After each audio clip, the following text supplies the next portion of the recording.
යනවා මැන්ඩුරා. කොහෙද යන්නේ? මන්දුරා.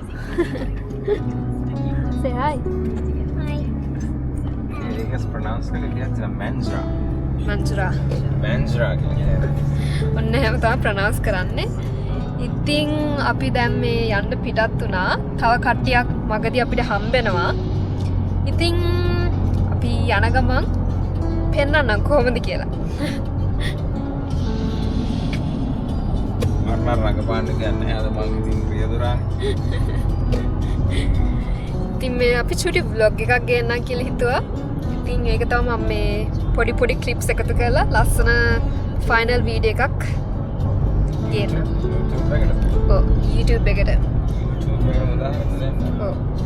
YouTube එකට මුදා හරින්න යන්න. ඉතින් අපිත් එක්ක රැඳී සිටින්න. මේ අපි මැන්ඩුරාවල හිටපු ගෙදර. ඒ දවස් ටිකේ අපි ගත කරපු ගෙදර ඒක ටිකක් ලොකුයි. මේ ඉන්නේ මගේ ආදරණීය හස්බන්ඩ්. ඉතින් මේ යාත් එක එකව චෙක් කරනවා. අපි ඉතින් මේ ගෙදර වටේ රවුමක් යනවා. මොනවාද කොහොමද තියන්නේ? කාමර කීයක් තියනවාද? ඒවත් බලන්න තමයි. ඉතින් ඇත්තටම මේ ගෙදර මා ලස්සන තැනක තමයි තිබ්බේ. බීච් එක ඉස්සරහම වගේ. ඉතින් හරිම ලස්සනයි. මේ අපිත් එක්ක ගියපු කට්ටියකින් භාගයක්. ඇත්තටම ගර්ල්ස්ලා ටික. ආයේෂා, එතකොට ආන්ටි, ජූඩිත්, තව කට්ටිය මගේ එන්නත් ඉන්නවා. ඉතින් මාරම ලස්සනයි. මේ අපේ බල්කනි එක අර ඉස්සරහෙන් පේන්නේ බීච් එක. ඕගොල්ලන්ටම පේනවා ලස්සන කොහොමද කියලා. ඉතින් අපිට ඇත්තටම අපිට බල්කනි කෙච්චර වෙලා ගොඩක් ගත කරන්න හම්බුනේ නැහැ. මොකද බීච් එක පැත්තෙන් එන හුළඟ හරිම සීතලයි ඒ දවස්වල. ඉතින් අපි බල්කනි එකේ හිටියෙම නැති තරම් ඇත්තටම.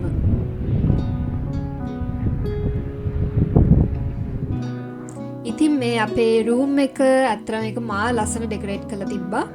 ඉතින් මේක පොඩි බටික් ස්ටයිල් එකකට තමයි තිබ්බේ. ඒකේ වෝකින් ක්ලෝසට් එකක් එහෙමත් තිබ්බා. මේ මම හෙලෝ. ඉතින් අපි ගර්ල්ස්ලා ටික චුට්ටක් එළියට ගියා. පොඩි සුපුරුදු පරිදි shopping. මේ දෙන මම හිතන්නේ ඉවර කරයි වගේ. මං ගෙනාවා I was like අපි දැන් කන්නේ නැහැ ඒගොම go like ඇත්තට ගියාම මොකක්ද ඉතින් ඔන්න shopping center එකට ආවා. අපි අත්‍යවශ්‍යම බඩු කීපයක් අරගත්තා. ඒකලා මේ ඉතින් අර එන්න හිටපු කට්ටියත් ඔක්කොම දැන් මේ වෙලාවේ ඇවිල්ලා ඉන්නේ. ඉතින් අපි ඔක්කොම එකතු වෙලා පොඩ්ඩක් සෙලිබ්‍රේට් කරා. ගංගාරාම නැත්තේ කියන්නේ? ගංගාරාම නැත්තේ කියන්නේ?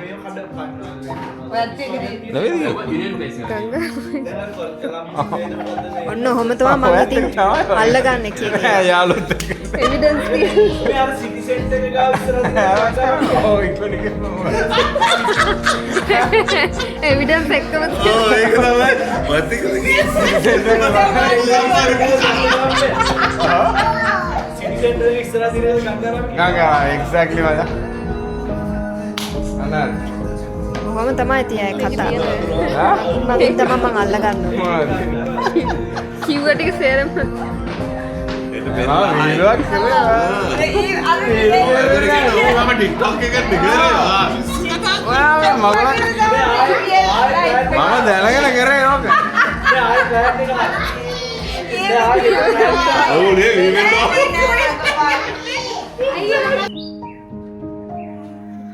මේ ඉතින් ඊළඟ දවස් උදේ ඇත්තටම අපි නැගිටිද්දි පොඩ්ඩක් පරක් වුණා.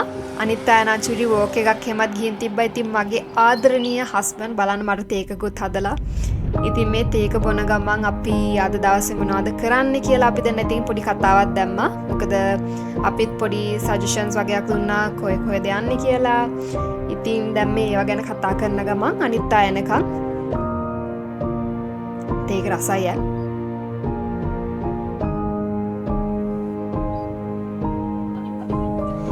ඉතින් මේ දැන් කට්ටියම ලෑස්ති වෙලා අපි කොහෙද යන්නේ කියලා ඔක්කොම ප්ලෑන් කරගෙන දැන් මේ ඉතින් යන්න ලෑස්ති වෙන කට්ටිය. කොහොමද ඉතින් පොඩක් පරක් වෙලානේ යන්නේ ඉතින්. everything බලන්න ඉතින් කොච්චර ලෑස්ති නැතද නැහැ පොඩි ෆොටෝ සෙෂන් එකක් නැතුව ඉතින් කොහෙවත් යන්නේ නැහැ නේ කට්ටිය. ඉතින් මේ දැන් ඒකට තමයි ලෑස්ති වෙන්නේ. ඒකටත් පොඩි වෙලාවක් ගියා. ඉතින් හැමදාම වගේ හස්බන්ඩ් තමයි ඩ්‍රයිවිං කරන්නේ. ස්මාර්ට් කරනවා. ඉතින් ඒ වුණාට එයා තමයි ඉතින් අපිව පරිස්සමෙන් හැමතැනම එක්කන් යන්නේ. විශේෂයෙන් දුර ගමනක් ගියපුවාම. ඉතින් ඇත්තටම ඉතින් ඒකට ඇත්තටම මම මාර ග්‍රේට්ෆුල්.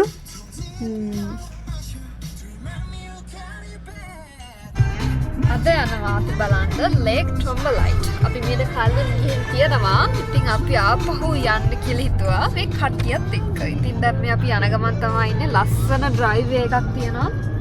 මොදාර ලස්සනයි. මාරම ලස්සනයි. ලස්සන නිල් පාටක් තියෙනවා. ඉතින් මේ දැන් යන ගමන් ඉන්නේ. මේ ලස්සන කතාවක් තියෙනවා මේ ලේක් ට්‍රොම්බලයිට්ස් වල. ඒක එතන ගිහිල්ලාම කියන්නම් මන්නේ. ඔව්. ඔන්න අපි ආවා. ඇවිල්ලා දැන් මේ කට්ටිය එළියට බහලා හිමීට ඒ පැත්තට ඇවිදන් යන ගම. එදා චුට්ටක් රස්නේ දවසක්. බොයිස් නා ෂෝඩ වස්සලාවේ. අපි කොයි ගියත් මොලේ පාත් අප්පා. TikTok class තියුණා. ඉතින් මේ කට්ටිය වීඩියෝ කරන අපිට TikTok වීඩියෝස් ගැන කිය දැන් මේ ඉතින් අපි තන බලන්න හිමීට ඒ පැත්තට යන ගමන් තමයි කට්ටියම එකතු වෙලා. මාරම ලස්සන තැනක්. අපි මීට කලිනුත් කිව්වාගේ ඇවිල්ලා තියෙනවා මෙතනට. ඒ වගේම පොඩි හිස්ටරි වැලියු එකක් තියෙන තැනක් තමයි මෙතන. ඔයාලා මේ දකින්නේ නිකම්ම නිකම් වතුර රස්සේ තියෙන ගල් ගොඩක් නෙවෙයි. මේ තමයි ලෝකේ ජීවේ පැරණිතම සාක්ෂියක් වෙන ත්‍රොම්බොලයිට්ස්. ඇත්තටම මේවා මොනවද? මේවා හැදුනේ කොහොමද? මේවා හැදෙන්නේ මයික්‍රෝබ්ස් එහෙමත් නැත්නම් සයනොබැක්ටීරියා කියන ඒකසෛලික ශුද්‍ර ජීවීන් නිසායි. මේ පුංචි ජීවීන් වතුරේ තියෙන කැල්සියම් කාබනේට් තට්ටු විදිහට එක පිට එක තැම්පත් කරලා තමයි මේ වගේ ගල් ව්‍යුහයන් නිර්මාණය කරන්නේ. මේවා හැදෙන්න යන කාලය ඇහුවොත් ඔයාලා පුදුම වෙයි. මේ ගලක 1 මිලිමීටරයක් හැදෙන්න අවුරුදු 10කට වඩා කාලයක් යනවා. ඒ කියන්නේ මේ පේන ලොකු ගුලියක් හැදෙන්න අවුරුදු 10 ගණනක් ගත වෙලා තියෙනවා. නමුත් මේ වගේ තියෙන ලොකුම වටිනාකම ඒක නෙවෙයි. මීට වසර බිලියන 3.5කට කලින් ලෝකයේ ඔක්සිජන් තිබුණේ නැහැ.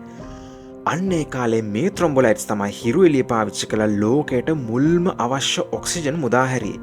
ඒ කියන්නේ අද මේ හුස්ම ගන්න වායුගෝලය නිර්මාණය කරලා ලෝකයට ජීවත් වෙන්න සුදුසු තැනක් කළේ මේ පුංචි ජීවීන් තමයි. අද ලෝකයේ මේවා දකින්න ලැබෙන්නේ තැන් කීපයක විතරයි. මේ ලේක් ක්ලිෆ්ටන් කියන්නේ ඒ අතරින් ඉතාම දුර්ලභ තැනක්. ඒ නිසා මේවා ලෝක උරුමයක් වගේම ජීවේ අති දැවැන්ත මතක සලකුණක්.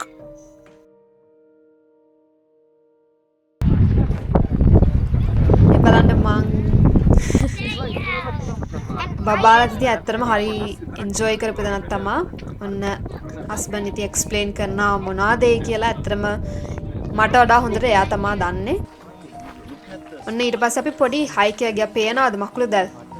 අපි ගිය පාරේ මාරම විදියට මකුළු දැල් තිබ්බා. බලන්න මකුළු දැල් දැනලා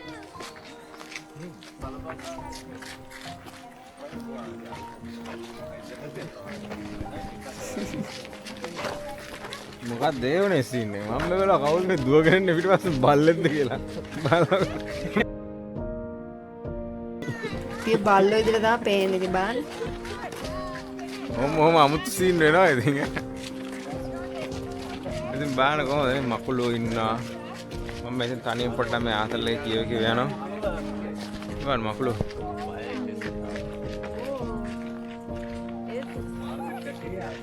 මාරම මකුළු දැල් ගොඩක් තමයි තිබ්බ. ඇත්තටම පේන ඇති ඔයගොල්ලෝ කේක જાතියේ මකුළු අපි දැක්කා එදා.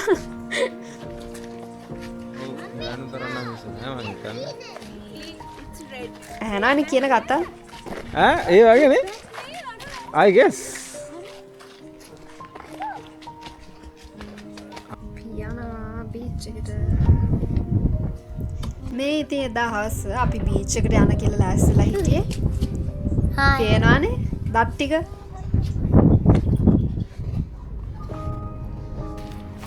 ඉතින් කට්ටියම හිමීට බීච් එක පැත්තට යන පොඩ ඇවිදන් යන දුර තමයි තිබ්බේ. ඇත්තටම බීච් එක ඉතින් හරිම හොඳයි. මොකද දවල් තිස්සේ අපි රස්නේ ඇවිදලා අපිට පොඩ්ඩක් කූල් බ්‍රේක් එකක් ගන්න ඕනලා තිබ්බේ. ඉතින් මේ කට්ටිය බීච් එකට පැනලා සෙල්ලම් කරනවා. අපි එදා අලුත් ගේම් එකකුත් ඉගෙන ගත්තා. අලුත් ජාතියේ එල්ලෙක් ක්‍රීඩාවක් ඉගෙන ගත්තා. ඇත්තටම new version එකක්. Good job.